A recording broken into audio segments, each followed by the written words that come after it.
Welcome to the Deep Dive. Today we're really digging into the surge in cyber fraud hitting Tamil Nadu, and specifically how the authorities are fighting back with some pretty high-stakes strategies. We're looking at sources showing, well, a staggering number. Nearly 1,010 crore rupees lost to scams just by July this year. Now that number sounds overwhelming, I know, but the idea here isn't to get bogged down by it.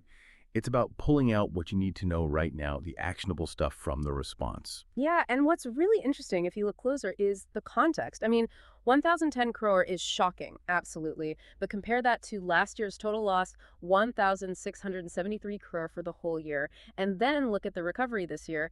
They've managed to freeze 314 crore already. And maybe even more importantly, 62.4 crore has actually been returned to victims. That kind of speed, that quick turnaround, it's just something systemic is really starting to work. Okay, let's maybe unpack how they're doing that.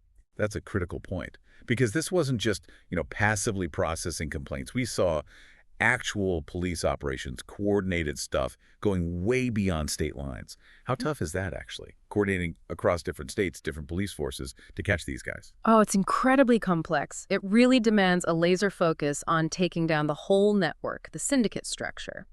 The sources point to two really key operations here. First, there was Operation Thiraineeku-I, that was statewide, Tamil Nadu only.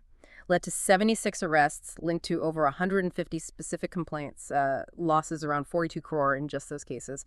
But then you had Operation Hydra. That felt like the real game changer. Right. Tell us a bit more about Hydra. What made it different? Well, Hydra was huge. It was pan-India.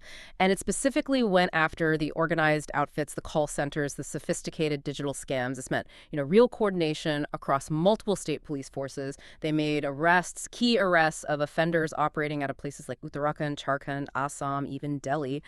The whole system now kind of relies on these instant banking alerts. It lets them freeze funds almost immediately right across the country before the criminals can actually pull the money out. So that's dismantling the operational side, the syndicate's setup.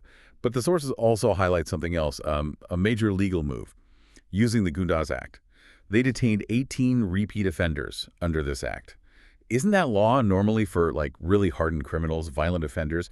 Is applying such a strict preventive detention law to financial criminals, is that a sustainable tactic? Or could there be, legal challenges down the road? That's a really important question, and it definitely signals how seriously they're taking this now.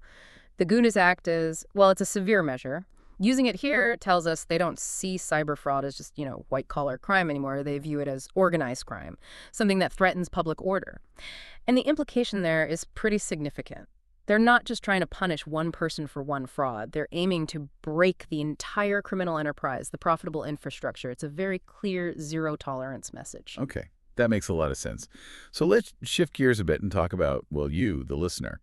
Because connecting this back, the police can react quickly, sure, but public awareness, that's got to be the first line of defense, right? Yeah. Especially with scams getting trickier all the time. What kind of maybe advanced vigilance should you be adopting right now? Exactly. We have to kind of move beyond just the basic advice of don't share sensitive info. I mean, yes, obviously, never ever share your bank details, OTPs, or your Aadhaar number, that's India's crucial ID system. But the scammers are getting much more clever, so the focus now really needs to be on active verification and, crucially, reporting. Okay, so what does that next level look like in practice? What should people actually do? It means you've got to treat pretty much every unsolicited offer with suspicion, especially those promising sky-high returns or super easy loans. Don't just trust the name or number that pops up on your caller ID. Scammers can fake that easily. Instead, you need to use official channels to verify. Check if an investment company is registered with the regulators. Call your bank using the official number from their website, not one given in a message or call. And honestly, the single most powerful defense you have is prompt reporting. The second you even suspect something's wrong, report it. Use the National Cybercrime Portal, the 1930 helpline. That immediate notification is precisely what enabled the authorities to freeze that 314 crore we mentioned. Speed is everything. Right. So that really brings us to the core takeaway for you listening. What's happening in Tamil Nadu shows that a really strong defense against this kind of large-scale cybercrime comes down to a mix of things. It's that coordination between authorities, a real willingness to use serious legal tools, and an informed public. A public that knows how to verify information and, critically, knows how to report things instantly. Absolutely. And while, the sources make it clear that scammers are always evolving, always finding new tricks, that ability to freeze funds quickly, it's directly tied to how fast people like you report it.